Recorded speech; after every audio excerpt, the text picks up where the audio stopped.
विक्रम, कहाँ हो मेरे बच्चे? अपनी इस बूढ़ी माँ की आवाज सुनो मेरे लाल, तुम कहाँ चले गए? एक बार जवाब दे दो बेटा। हे भगवान, मेरे बच्चे की रक्षा करना। उधर टोनी और उसकी बूढ़ी माँ पूरे जंगल में पागलों की तरह विक्रम को ढूंढ रहे थे। दोनों हर पेड़, हर झाड़ी और हर रास्ते पर उसे आवाज देते हुए इधर उधर भटक रहे थे। लकड़बग्घे के सैनिक विक्रम को घसीटते हुए जंगल के बीचों बीच ले जाते हैं। वहां मौजूद सभी जानवर डर और बेबसी से यह दृश्य देखते रहते हैं। फिर सैनिक विक्रम को उठाकर एक विशाल पेड़ पर लटका देते हैं, जिससे पूरे जंगल में भय का माहौल फैल जाता है। सुन लो जंगल के सारे जानवर, अगर हमारे सरदार की इजाजत के बिना किसी ने एक पत्ता भी तोड़ा तो उसका भी यही अंजाम होगा। हमारे खौफ के साए में जीना सीख लो। तभी वहां टोनी अपनी बीमार मां के साथ पहुंच जाता है। जैसे ही उसकी नजर पेड़ से बंधे अपने छोटे भाई विक्रम पर पड़ती है, उसका दिल टूट जाता है और वह फूट फूट कर रोने लगता है। ओ नीच राक्षसों, मेरे बेगुनाह भाई की यह हालत किसने की है? अगर हिम्मत है तो सामने आओ। आज तुम में से कोई भी मेरे गुस्से से नहीं बचेगा।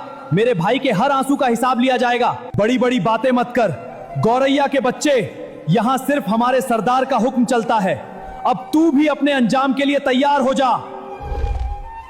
यह सुनते ही टोनी का गुस्सा 7वें आसमान पर पहुंच गया। वह बिजली की रफ्तार से सैनिकों की ओर दौड़ पड़ा और बहादुरी से उनका सामना करने लगा। देखते ही देखते कई सैनिक जमीन पर गिर पड़े और बाकी घबरा कर पीछे हटने लगे। वह भूखे शेर की तरह उन लकड़बग्घा सैनिकों पर टूट पड़ता है और उन्हें गाजर मूली की तरह मारकर गिराने लगता है।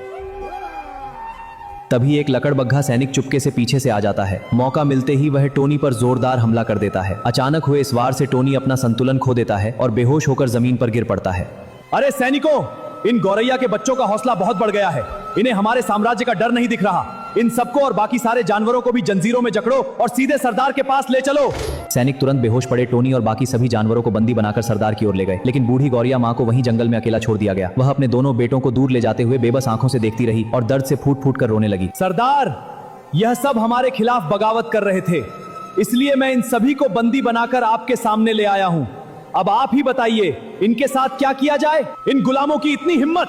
सैनिकों, इन सबको बंदी बनाए रखो। आज से ये सब हमारे लिए एक आलीशान महल बनाएंगे। पत्थरों की खुदाई तुरंत शुरू करवाओ और जो भी काम करने से इनकार करे उसे तुरंत सजा दो। थोड़ी देर बाद सैनिकों ने टोनी, विक्रम और जंगल के बाकी सभी जानवरों से जबरदस्ती पत्थरों की भारी खुदाई करवानी शुरू कर दी। सभी कैदी अपने हाथों में भारी हथौड़े लेकर बड़े बड़े पत्थर तोड़ने में लगे थे। तभी एक कमजोर बंदर दर्द से कराहते हुए हिम्मत हारने लगा। हुजूर, मुझसे अब यह भारी पत्थर नहीं उठ रहा है, मेरी जान निकल रही है, मुझ पर रहम करो। अच्छा, तुमसे काम नहीं हो पा रहा, रुक, अभी हम बताते हैं कि काम कैसे होता है। सरदार के आदेश का पालन करते हुए लकड़बग्घा सैनिक उस बेबस बंदर पर बेरहमी से टूट पड़े। लगातार हमलों के बीच वह अपनी ताकत खो बैठा और दर्द से तड़पते हुए आखिरकार जमीन पर निढाल होकर गिर पड़ा। यह दृश्य देखकर बाकी सभी जानवर डर और बेबसी से कांप उठे। इधर जमीन पर पड़ा विक्रम धीरे धीरे होश में आने लगा। जैसे ही उसने अपनी आंखें खोली, उसकी नजर कुछ दूर बैठी अपनी बूढ़ी गौरिया माँ पर पड़ी, जो फूट फूट कर रो रही थी। यह देखकर विक्रम तुरंत उठ खड़ा हुआ और पूरी ताकत से अपनी माँ की ओर दौड़ पड़ा। माँ, मेरा भाई टोनी कहाँ गया? वो दिखाई क्यों नहीं दे रहा? माँ, कुछ तो बोलो, मेरा भाई कहाँ है? माँ बोलो। टोनी तुम्हें बचाने के लिए उन सैनिकों से बहादुरी से लड़ रहा था। तभी एक सैनिक ने पीछे से उस पर वार कर दिया और वह जमीन पर गिर पड़ा। उसके बाद सैनिक टोनी और जंगल के सभी जानवरों को बंदी बनाकर अपने क्रूर सरदार के पास ले गए। बस अब बहुत हो गया।